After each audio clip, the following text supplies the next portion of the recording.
Government MPs say they've successfully gutted bad elements of an anti-bullying program set up to protect gay and transgender students in schools.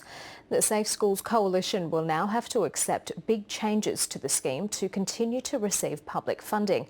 And furious supporters have taken out their anger at one senator who's tried to abolish the contentious program. Andrew Green reports.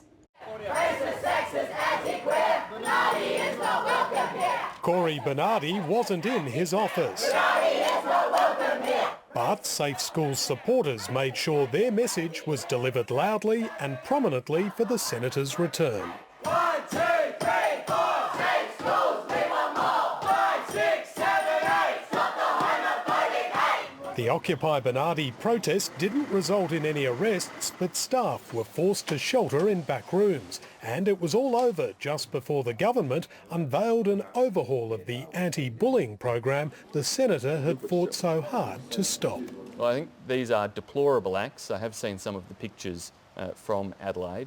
After weeks of pressure from the backbench, the government's decided to keep funding the Safe Schools program, but it'll be limited to high school students. Parents will now also be able to choose if their children participate. Some contentious material will be scrapped and sections including OMG I'm queer will be restricted to one-on-one discussions between students and key qualified staff. The actions we're taking, I think, are strong but measured to ensure we get the welfare of students right.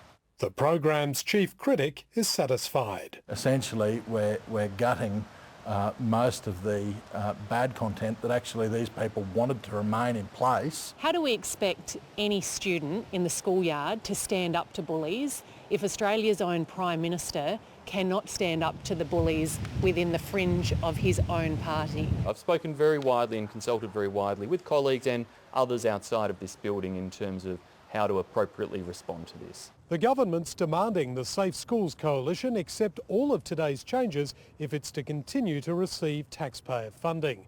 The organisation says it's closely studying the very detailed review before responding. Andrew Green, ABC News, Canberra.